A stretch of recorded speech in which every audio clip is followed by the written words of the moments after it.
নলবাৰীত ওলাইছে এক নতুন প্ৰজাতিৰ সাপ। পাগলাদিয়া নৈৰ বুকুত পোৱা গৈছে এই বিশেষ প্ৰজাতিৰ সাপৰ সন্ধান। প্ৰজাতিটোৰ নাম ডগ ফেচ ৱাটাৰ স্নেক। সমগ্ৰ উত্তৰ পূৰ্বাঞ্চলৰ ভিতৰত একমাত্ৰ নলবাৰী জিলাৰ পাগলাদিয়া নৈৰ বুকুত পোৱা গৈছে এই বিশেষ প্ৰজাতিৰ সাপৰ সন্ধান।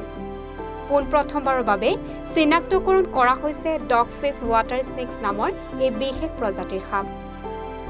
এই সাপবিধক লৈ গুৱাহাটীৰ সৰ্প বিশেষজ্ঞ জয়াদিত্য পুৰকায়স্থ আৰু নলবাৰীৰ আগশাৰী স্বেচ্ছাসেৱী সংগঠন দি গ্ৰীণ গ্ল'বৰ পংকজ লোচন ডেকা, ৰাজেশ দত্ত বৰুৱা, অতুল কলিতা আৰু বন্যবন্ধুৰ দায়িত্বত থকা প্ৰসন্ন কলিতাৰে গঠিত দলটোৱে নলবাৰী জিলাৰ পাগলাদিয়া নৈত এই সৰ্প প্ৰজাতিবিধৰ অনুসন্ধান লাভ কৰি গৱেষণা আৰম্ভ কৰে।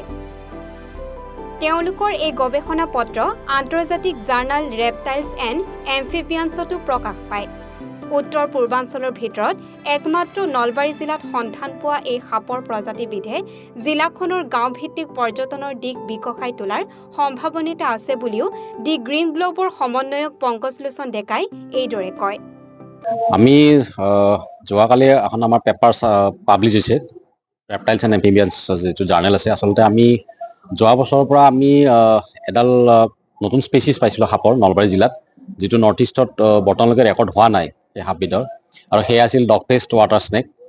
আমি যোৱা বছৰ আমাৰ এটা টীম আছে, মই আছোঁ, আমাৰ দ্য গ্ৰীণ গ্ল'বৰ ৰাজেশ দত্ত বৰুৱা, অতুল কলিতা আৰু বন্যবন্ধুৰ দায়িত্বত থকা প্ৰসন্ন কলিতা, আৰু লগতে আমাৰ সৰ্প বিশেষজ্ঞ গুৱাহাটীৰ মাননীয় জয়াদিত্য পুৰকায়স্থ ছাৰ।